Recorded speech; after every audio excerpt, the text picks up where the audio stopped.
Je vous partage un extrait de ma soirée d'hier au Café Babette à Paris dans le 19e où j'ai eu la grande joie d'être invitée par les éditions Le Duc pour la sortie de La puissance des rituels, le dernier livre d'Arnaud Riou. Nous étions nombreux et nombreuses et j'ai eu la joie d'y revoir un homme que j'aime beaucoup, Patrick Drouot et son épouse. Mais je vous laisse écouter un extrait.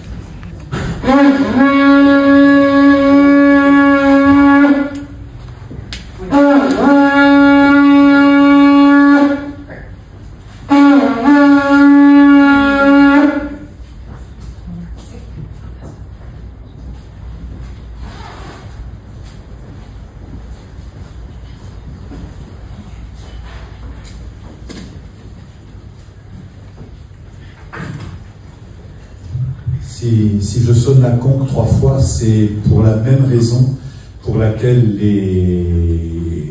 au théâtre, vous savez, avant de commencer la représentation, on frappe les 3 coups.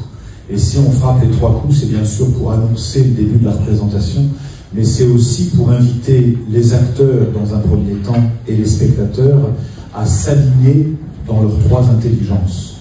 L'intelligence du corps, l'intelligence du cœur et l'intelligence de l'esprit. Parce que s'il y a juste l'esprit qui parle, mais que le corps n'est pas habité, à ce moment-là, il y a quelque chose qui ne passe pas. Et puis si jamais le corps est bien habité, que l'esprit est bien là, mais que le cœur est fermé, il y a quelque chose qui ne passe pas. Donc quand on sonne la conque 3 fois, on invite les acteurs sur scène, puisqu'on est tous sur la vie comme une grande comédie, et puis les spectateurs à aligner leur corps, leur parole et leur esprit aux sentiments, la jalousie. Et j'avais écrit sur une pierre, et j'ai enterré la pierre dans le jardin familial, et j'ai demandé à la terre, comme peut le faire un enfant, de dire voilà, puisse la terre m'aider à me libérer de tout ce poids. Et puis ça m'a fait du bien finalement, ça m'a simplement fait du bien de faire ce rituel d'enfant. Et à la suite de ça, ma vie s'est déroulée, il s'est passé beaucoup de choses, mais il y a un événement très fort, c'est quand j'avais 27 ou 28 ans et que j'étais avec un maître tibétain, et je me confie à lui sur tout ce que je vivais qui était douloureux, et il me dit, tu vas prendre une pierre, tu vas écrire sur cette pierre tous les mots douloureux et on va les mettre dans la terre. Et à ce moment-là, au moment où je le fais, je me dis, mais j'ai déjà fait ça quelque part. C'est comme le chien de Lucky Luke, j'ai déjà vu cette tête-là quelque part.